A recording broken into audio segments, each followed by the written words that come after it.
এই এখন শুরু হয়ে গেছে, যত সময় এগিয়ে আসবে সমীক্ষার সংখ্যা বাড়বে। বলবে ওপিনিয়ন পোল, তারপরে বলবে সেকেন্ড ওপিনিয়ন পোল। ঘরে বসে সমীক্ষা করে নিয়ে গাছগাছা লোকের কাছে গিয়ে গুজুর গুজুর ফুসুর ফুসুর করে নিয়ে নিজেদের মতো তাল করে ফেলা যে ফুল পদ্ম ফুল দুই ফুল মিলে পাবলিককে এপ্রিল ফুল বানাবে, তার বন্দোবস্ত কর। আমি বলছি, আমি এখানে বাকিদের কথা বলতে পারবো না, আমাদের পার্টির নেতারা আছেন। আমি আমার এই ফোনে ওরকম 5টা সমীক্ষা নিয়ে ঘুরে বেড়াচ্ছি, তার মধ্যে 4টেতে বামপন্থীদের 3টে থেকে 10টা সিট দেখিয়েছে। ফলত ওইসব সমীক্ষা যে যার মতো করে, ওগুলোর উপর বেশি মাথা দিয়ে লাভ নেই। যত দিন আসবে, যত দিন এগোবে, আমরা মানুষের কাছে গিয়ে বলবো কিনা বাকি যেখানে যা হচ্ছে হোক, যাদবপুরে লাল ঝান্ডা ওড়াতে হবে। আমাদের সোজা কথা, অন্ন বস্ত্র বাসস্থান শিক্ষা স্বাস্থ্য কর্মসংস্থানের কথা। পেট্রোল ডিজেল রান্নার গ্যাসের দাম বললে বলছে তোমরা তো শূন্য। আমরা বললাম হ্যাঁ, আমরা জেলেও শূন্য, আমরা ইলেকটোরাল বন্ডের চিটিংবাজিতেও শূন্য।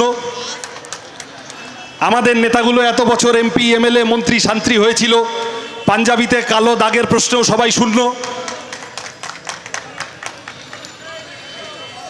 যত দিন যাবে, যারা ঢাল তরোয়াল ভুরি ভুরি আছে, তারা বিভিন্ন অন্যান্য ইস্যু যা রাজনীতিবিদদের কথা বলার বিষয় হতে পারে না। রাজনীতিবিদের কাজ ইল্লিগাল কনস্ট্রাকশন বানিয়ে সেখান থেকে টাকা মারা হতে পারে না। রাজনীতিবিদের কাজ গরুর দুধে সোনা খোঁজা হতে পারে না। রাজনীতিবিদের কাজ পেট্রোল ডিজেল রান্নার গ্যাসের দাম কমানো, স্কুলগুলো বন্ধ হয়ে যাচ্ছে সেইগুলো কি করা যায় দেখা, মিড ডে মিলে যাতে চুরি না হয়, বেকার ছেলেমেয়েরা যাতে চাকরি পায়, যার কাজ আছে যার চাকরি আছে তারও কোনো জব সিকিউরিটির প্রশ্ন নেই, 5 ঘন্টার মাইনে দিয়ে পারলে 15 ঘন্টা খাটিয়ে নিচ্ছে, সেটা যাতে বন্ধ হয়। Pension, PF, health scheme, gratuity, চাষির ফসলের দাম, ক্ষেত মজুরের রোজের টাকা, নিরাপত্তা মানুষের। রাজনীতির লোকেদের কাজ এই হওয়া উচিত। রাজনীতির লোকেদের যা কাজ হওয়া উচিত সেইটা মনে করানোর জন্য আমরা লাল ঝান্ডা লড়াই করছি। বামপন্থীদের শক্তি বাড়লে, ভোট বাড়লে, সমর্থন বাড়লে, সন্ধ্যাবেলার ঘণ্টাখানেক আলোচনায় পেট্রোল ডিজেল রান্নার গ্যাসের দাম আলোচনা হওয়া বাড়বে। আমাদের কথা যে ভুল নয়, আমাদের কথার যে জোর আছে। বিরোধীরা লিউকোপ্লাস্ট লাগিয়ে রাখো বলার পরে এখন ভোটের আগে বলতে হচ্ছে তোমাদের টাকা বাড়িয়ে দেবো, তাই তো? আর ওদিকে আরেক অবতার, নীতিশকে ভাঙিয়ে হলো না, পা কাঁপছে, বলছে তাহলে এবার বলি মন্দির মসজিদ করে দিয়েছি, এবার ভোট দাও, তাও হচ্ছে না, পা কাঁপছে। তারপর সোজা ময়ূরের লেজ দিয়ে জলের তলায় ডাইভ মেরেছে, তাতেও হচ্ছে না।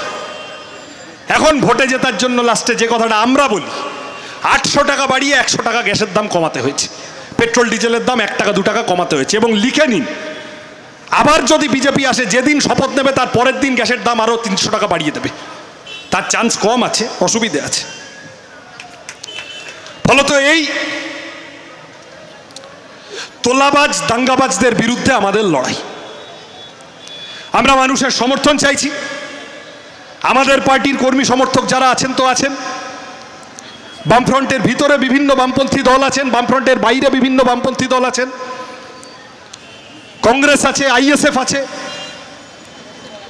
সব একসাথে এতদিন ধরে কম বেশি তৃণমূলের বিরুদ্ধে, বিজেপির বিরুদ্ধে লড়াই করেছে এই রাজ্যের মাটিতে। সবাইকে সাথে নিয়ে তৃণমূল বিজেপিকে হারানোর চেষ্টা করছে। ওই যে কথাটা বললাম, এপ্রিল মাসে ঘাস ফুল পদ্ম ফুল এপ্রিল করতে চাইবে, এপ্রিল ফুল করতে চাইবে।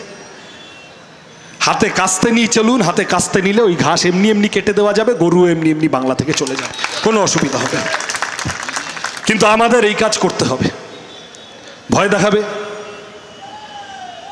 বিভিন্ন রকম কায়দা কানুন করার চেষ্টা করবে। আমি দেখছি আজকাল মাঝে মধ্যেই যেখানে যাই বলে আমাদের ভোট দিবি, নালে কিন্তু নাম কেটে দেবো, বলে না?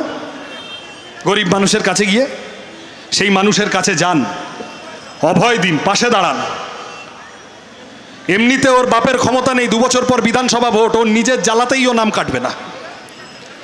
তারপরেও যদি কোথাও কিছু কেটে দেয়, পরিষ্কার গিয়ে বলুন, ও তোমার নাম কেটে দিলে সিপিএম এর এমপি এসে তোমায় টাকা দিয়ে দেবে, কোনো অসুবিধা নেই। কিন্তু এই লড়াই লড়তে হবে। আমাদের রুজি রুটির দাবিতে, অন্ন, বস্ত্র, বাসস্থান, শিক্ষা, স্বাস্থ্য, কর্মসংস্থানের দাবিতে যে প্রশ্নগুলো অবহেলিত থেকে যাচ্ছে, 15 বছর ধরে অবহেলিত থাকছে,